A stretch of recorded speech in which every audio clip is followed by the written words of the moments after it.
정부가 5월부터 7월 말까지 3개월간 유류세 인하폭을 30%로 확대하고 영업용 화물차와 버스 등에 유가 연동 보조금을 지급하는 대책을 내놨습니다. 이번 조치로 치솟는 경유 가격에 고통받고 있는 화물업계의 부담은 줄어들게 될까요? 김명섭 화물연대 전북지역본부 본부장과 이야기 나눠보겠습니다. 본부장님 나와 계시죠? 예, 네, 안녕하십니까. 안녕하십니까? 반갑습니다. 화물연대 전북지역 본부장입니다. 네, 앞서 말씀드린 대로 정부에서 한시적으로 유류세 인하폭을 확대하고 또 고유가 부담 완화 3종 세트를 내놨습니다. 경유 유가 보조금 지급하고 차량용 부탄 판매 부과금 감면 등 내용들이 들어있는데 이 3종 세트 대책에 대해서 어떻게 보셨습니까? 예, 실질적인 화물 차주의 그 요구와 그 피해가 전혀 반영되지 않은 어떻게 보면 생색내기 정책이고 탁상 행정의 표본이라고 할 수 있겠습니다. 예. 어떤 내용들 때문에 지금 이 요구와 피해가 반영되지 않았다고 생각하시는 겁니까? 예, 화물 차주들의 그 한 달 평균 수입이 약 350만 원을 미치지 못하고 있습니다. 그런데 전년 대비 지금 현재 기름값으로 지출되고 있는 비용이 차종별로 틀리지만 작은 차부터 큰 차까지 해서 100만 원에서 월 100만 원에서 250만 원 이상까지 지금 비용이 추가 지출되고 있는 현실인데, 지금 정부의 대책대로라고 하면 그 추가 지출되는 비용에 한참 못 미치는 10%도 안 되는 그 비용을 보조를 해준다는 얘기거든요. 그래서 현실적으로 화물 차주에겐 도움이 하나도 되지 않는 그런 정책입니다. 예. 지금 유류세 인하 조치가 기존 20%에서 30%로 인하폭을 늘렸습니다. 이 부분은 법정 최고치고요. 그런데도 지금 운행할 때마다 오히려 손해이다 이렇게 보는 거죠? 예, 맞습니다.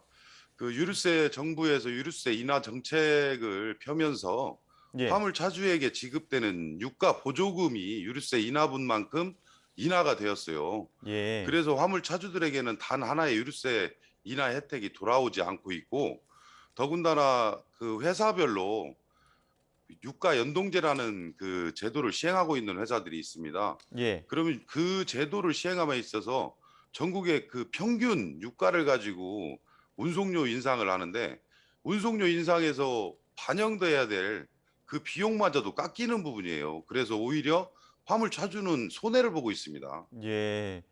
지금 그 경유 보조금 같은 경우가 유류세만큼 어떤 좀 충당이 안 된다 이런 말씀이신 것 같은데 이 부분도 체감하기에는 효과적이지 않다 이렇게 보시는 거죠? 예, 맞습니다. 예. 그 정부에서 지금 내놓은 대책대로라고 하면 월 15만 원이 안 되는 돈을 화물 차주에게 그 보조를 해 준다는 거거든요. 예. 그런데 실질적으로 저희가 뭐 20%대, 30%대 유류세 인하하면서 저희 보조금이 깎인 부분은 그 이상이거든요. 월 100만 원 가량이 그 깎였는데 십 15만 원도 안 되는 돈을 보조를 해 준다라고 하면 그건 말이 안 되는 정책이죠. 예. 유류세를 인하하긴 했지만 보조금도 깎여서 실질적으로 받는 체감하고 있는 어떤 정부의 대책은 실효성이 좀 적다 이런 의견이신데요. 예, 또 하나 맞습니다. 지적해 주신 부분이 바로 운송료입니다. 지금 유가는 오르는데 매번 운송료는 제자리 걸음이다 이런 지적들을 꾸준히 내놓으셨는데 운송료 인상 필요성에 대해서 설명해 주신다면요. 어떤 절차도 필요할지까지 같이 좀 설명을 해 주시죠. 예. 화주는 그 제품을 생산하는 비용이 상승할 때마다 물건값으로 제품의 가격을 올립니다.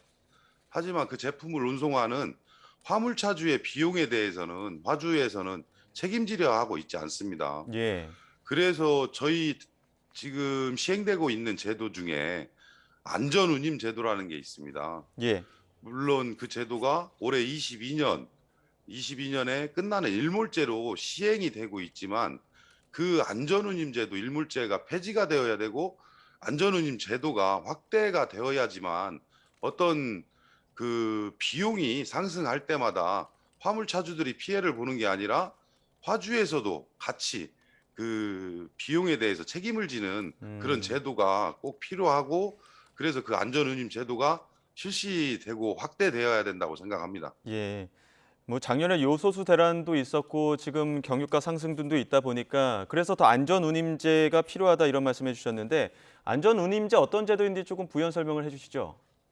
예. 지금 전체 화물 노동자가 약 45만 가량 됩니다. 예, 그중에서 안전운임제도에 혜택을 보고 있는 차주들은 화물 노동자는 약 6% 정도밖에 되지 않습니다. 예, 그 안전운임제도에 그 법의 테두리 안에 있는 차주들은 안전운임제도에서는 3개월마다 유가가 50원씩 50원 이상 변동이 있을 때 유가 연동제라는 그런 제도를 시행합니다. 그래서 이 지금처럼 기름값이 급격하게 상승했을 때 그런 기름값에 대한 부담을 차주들이 직접적으로 떠안지 않아도 되는 그런 참 좋은 제도입니다. 그리고 안전운임제도가 시행이 됨으로써 과속이나 과로, 그다음에 과속운전, 그런 과적운전 그런 부분들이 많이 없어졌다라는 연구 결과도 있고, 그리고 이런 그 경유가 지금처럼 경유가가 갑작스럽게 인상이 되는 그